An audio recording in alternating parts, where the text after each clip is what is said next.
I've seen another film today. I know you guys are like, girl, you watched 17 movies earlier today. Why are you watching another one? But it never stops, and I'm on vacation, so I can watch as many movies as I want. And so that led to tonight's movie, which is actually a new release. This is The Disaster Artist, which is directed by James Franco and written by Scott Neustadter and Michael H. Weber, based on Greg Sestero's memoir, The Disaster Artist. It's about the making of The Room, and Greg Sestero's relationship with Tommy Wiseau. If you don't know The Room, get yourself to a midnight screening. Everyone needs to see it once. You can't talk about this film without talking about The Room. So I did not know about that movie at all until I was in grad school. So I think the film had been out for almost 10 years at that point. And someone on Tumblr asked me, tongue-in-cheek, what my favorite movies by Tommy Wiseau were, and then I looked him up, and The Room was the only film, and I was like, what are you talking about? And then I asked my roommate, and she was like, girl, you need to watch this, and I was like, I don't think so.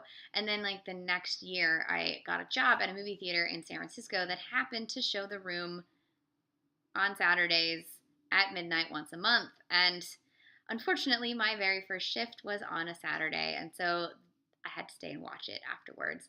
And I can understand why some people enjoy watching it and the communal experience. But I don't generally go to films for communal experiences. And I didn't even think it was a particularly great bad film. The films of Ed Wood are great bad films. This one was just a bad film. But it's got a whole mythos of its in and to itself, and it will never die. So, what are you going to say? So that brings us to this film, which is, I think, a great film about Hollywood, and could have maybe said, there's a cat's tail, could have maybe said a little bit more about why someone like Wiseau, or I think it tried to say, because I don't think he's very talented, is the issue. But it also pointed to the fact that even though he wasn't very talented, there was also some layers of sort of discrimination against him because he's so not a Hollywood leading man type. So there's that. What else was I going to say? I think the cast is really great. This movie has like everybody in it, and a lot of them are unrecognizable, which is fantastic.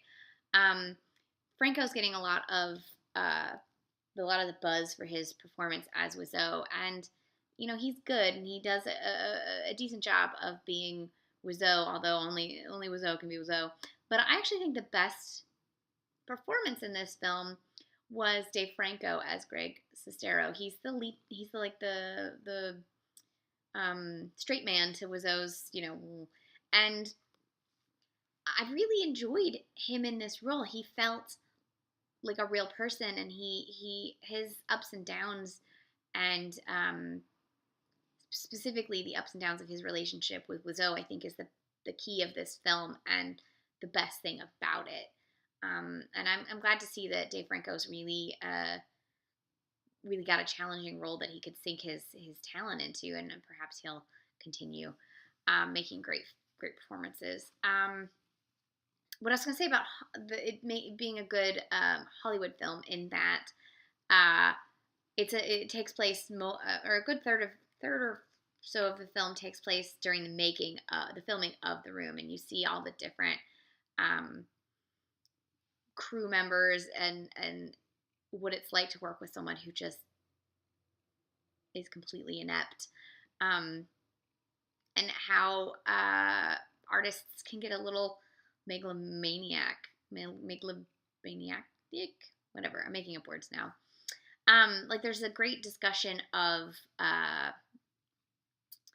Hitchcock and the ways in which Hitchcock was a bit of a dick to his actors, and in showing like the Wiseau character is saying like, but he was a genius, and I think that was the film trying to say that it was still not okay, but I don't think they went fully with, same with the sort of discrimination of Wiseau for the kind of person he was. I think they keep putting these little things that could have been developed further and don't quite, because they're too busy sort of looking at the mythos of this film rather than looking at greater themes within why this film got made, that are that could have been developed more, I think. That said, the bits of LA shot things I really enjoyed. I loved seeing canters. I miss bits of Los Angeles, and canters is one thing I really, really miss about LA. I love that. I love that little deli. What else to say? I don't know. Great cast. Nice to see Melanie Griffith. Even if she's only in it for a scene, she's fantastic. So, if you're a fan of The Room, you've probably already seen this film. And if you've never seen The Room, I feel like everyone needs to see that movie once. But definitely see it with an audience. Bring some spoons. And I don't know what else to say. I enjoyed the comedy of this film. It is a very funny movie.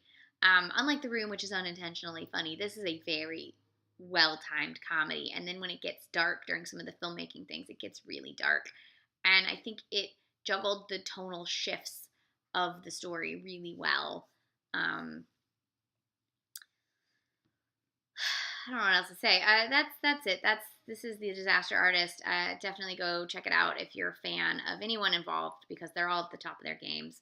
But I especially want to point out that I think Dave Franco gave the best performance in this film. He's just utterly fantastic.